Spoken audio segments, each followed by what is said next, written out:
Taliban says that Pakistan is their second home, their friend. So I had said that the rise of the Taliban could be the beginning of the eventual end of Pakistan. I had said that in a previous episode. So in response to that, this gentleman or person is saying that the Taliban says that Pakistan is their second home, their friend. So let me repeat: there are no friendships in geopolitics. The Taliban is a creature that the Pakistanis created. The ISI created the Taliban as an expendable tool in their long term game, in their long term agenda, in their long term objective of destroying India. Pakistan, the Pakistan army, the ISI has only one obsession. It is an all encompassing, all consuming obsession. That obsession is India. India is their big prize. They want to conquer India one day and fly their flag from the Red Fort. That is their objective. The problem is not Kashmir. Kashmir is not the real problem. Even if India hands over Kashmir to Pakistan, we will never do that. If hypothetically somebody like Manmohan Singh, for example, were to hand over Kashmir to the Pakistanis will not suddenly become friendly with India. They will want more and more and more because the objective is to destroy India. As long as India is a sovereign country, the Pakistanis feel threatened. The Pakistan army feels threatened. And the fact that they portray India as the enemy is what gives legitimacy to the Pakistan army. It is what keeps them in power. So they have created this tool called the Taliban. It is made up of these poor Afghan Pashtun people who are treated as cannon fodder. They are all expendable. It doesn't matter how many Afghans die, the Pakistanis don't care. The Pakistanis want to fight India using the plan was to fight India, to bleed India with the Taliban. So the objective to create the Taliban was to create an Islamist organization which will eventually target India.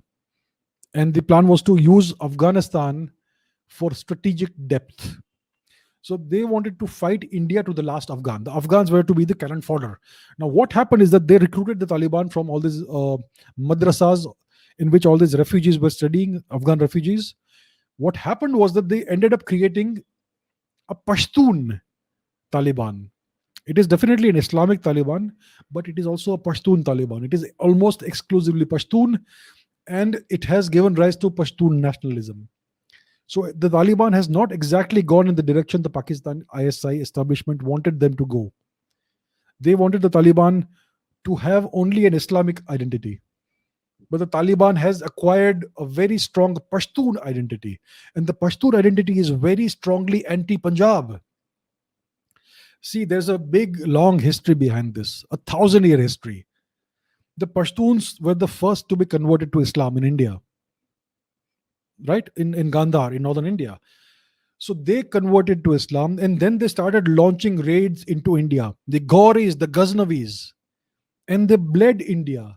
They perpetrated genocide in India, cultural genocide. They massacred millions of Indians, which includes the Punjabis. The Punjabis bore the brunt to a great extent of these Pashtun invasions after the Pashtuns were converted. Now, eventually, the Punjabis, many of them also got converted to Islam, but this blood enmity, this ancient enmity remained. The Pashtuns hate the Punjabis. The Punjabis hate the Pashtuns. And during Maharaja Ranjit Singh's time, they gave it back to the Pashtuns. Maharaja Ranjit Singh was able to conquer large parts of Pashtun territory. And the border of his empire is today the Afghanistan-Pakistan border. And that is why there is a significant Pashtun area within Pakistan. Now, the Pakistan army is a Punjabi army. So they also have this ancient enmity with the Pashtuns, even though both sides are Muslims today. It goes beyond religion. It is a blood enmity. It's like the Italian vendetta, which goes on for generation after generation. So the Pakistanis, the Pakistan army, the Punjab army created this Taliban force to bleed India, but they created a Pashtun force. And the Pashtuns hate the Punjabis. They hate the Pakistanis. So whatever the Taliban says doesn't matter. Words are cheap. If you want to understand the world, ignore words. See actions. only see actions. Words, I mean, politicians say all kinds of words. They make all kinds of promises. Once they come to power, do they keep any promise? Words don't matter. Words are cheap. Ignore words, focus on the actions. Now, the coming months, coming years will show us what the Taliban truly feel about Pakistan, and whether the rise of the Taliban is going to eventually end up being the end of the Punjab Pakistan army. It could very well be. The Taliban do not see Pakistan as a friend. They may say today that Pakistan is their second home and their friend, but there are no friendships in geopolitics, and there is a very old blood vendetta between the Punjabis and the Pashtuns. So it is not going to go in the way the ISI had envisioned. That is for sure.